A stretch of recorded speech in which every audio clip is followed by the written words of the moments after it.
In this video, I'm going to show you how you could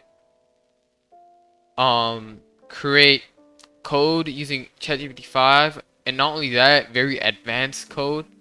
And so basically, just go to the plus sign, go here, canvas. As you see, write or code. I'm gonna just tell create me a minesweeper game with 5 difficulties.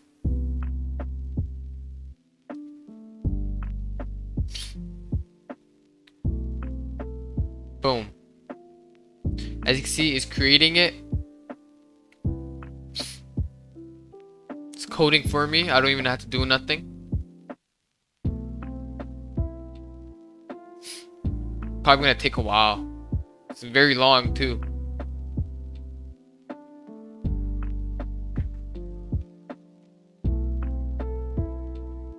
As you can see, it says it's done. You can press run code.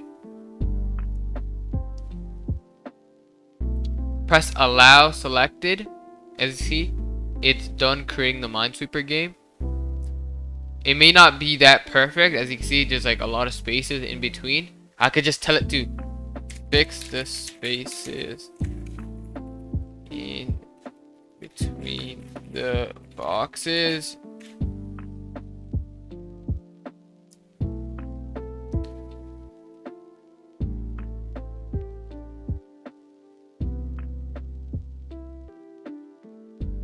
Exit out of here. I told it to fix the spaces in between the boxes. It's creating a whole new game so it could fix the spaces.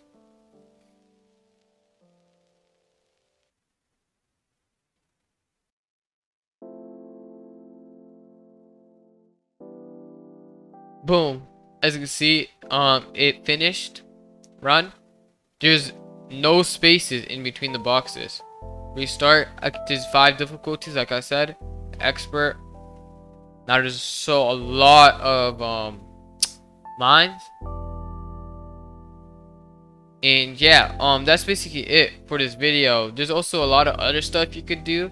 You could tell it to learn, help me learn, break it down how you did that and help me learn. Yeah, you could tell it to you could tell it to teach you, and it will teach you as well, like this. Boom. And yeah, that's basically it for this video. This will help coders in the future and stuff. Keep in mind you do have a limit for ChatGPT 5 if you're using the free plan. But yeah, that's basically it. I'll see you guys in another video. Bye.